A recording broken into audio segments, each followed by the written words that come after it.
Sisters and brothers, welcome back to this second of our 8-part series on forming consciences for faithful citizenship, our opportunity to prepare for this year's coming elections and quite frankly for elections in the future as well. As we prepare to listen to our bishops reflect in this document on our call to faithful citizenship and political participation, we want to start as we would all things that we do as disciples of Christ. We start with Scripture and tradition. What has been revealed to us by God is the truths of our faith. Catholic social teaching, the teachings about our roles in politics, economics, and social life. These essential teachings are not optional. We call it Catholic social doctrine, not Catholic social teaching.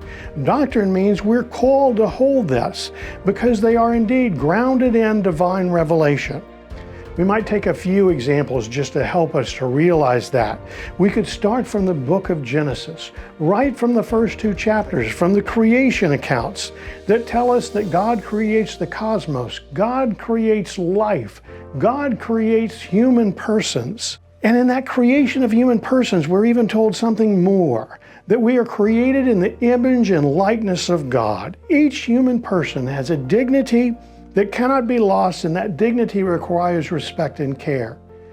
It is no surprise, sisters and brothers, that when we come to forming consciences for faithful citizenship, that we come to vote, one of the things that has to be in our hearts and in our minds is not only our own call to live in the likeness of God, to live as an image of Christ, but also to see the image of Christ in our brothers and sisters as we vote on the issues that will affect their and our lives. From the book of Exodus as well, we have the example of Moses, who brought the people out of slavery to freedom. Then the prophets decry the abuses of kings and the peoples, abuses of wealth and power, the disregard of women and orphans and the stranger. All of these teachings that are revealed by God to us are there to help us know the way in which we're called to live and to love, and how to express that when we get to the polls. We not only need to listen to the words of Jesus then in the Beatitudes and the Great Commandment, the call for us to love God, neighbor, self, and the world, and to love deeply, because those things are indeed loved deeply by God. So Scripture. From tradition, then, we turn to the writings of our church fathers and those writers of the first 6 centuries who admonish us regarding citizenship and care for the poor, the just use of wealth and worldly goods.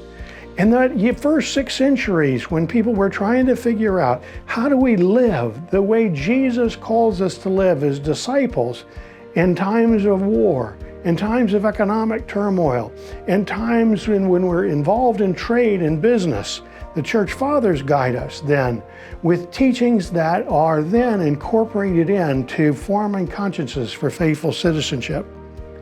Finally, sisters and brothers, there's the teachings of the modern popes, beginning with Pope Leo XIII in 1891. Pope Leo XIII issued an encyclical called Rerum Novarum. It was the first encyclical on social realities. He was reflecting on what was happening in modern urban and industrial Europe and the call to be just, while others were calling our brothers and sisters towards communism.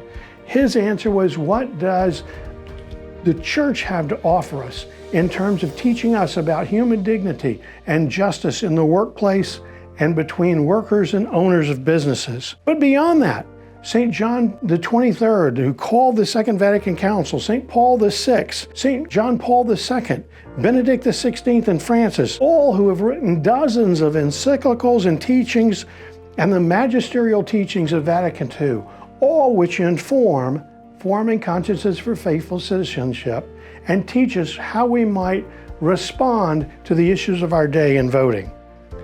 In forming consciences for faithful citizenship, sisters and brothers, the bishops are teaching us, based on Scripture and tradition and the life of the church, how we indeed might live as the image of Christ in our political life as well as our social life.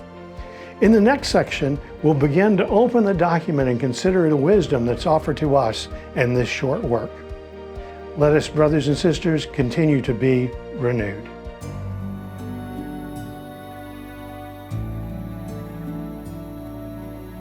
Please like, subscribe, and comment below. God bless you.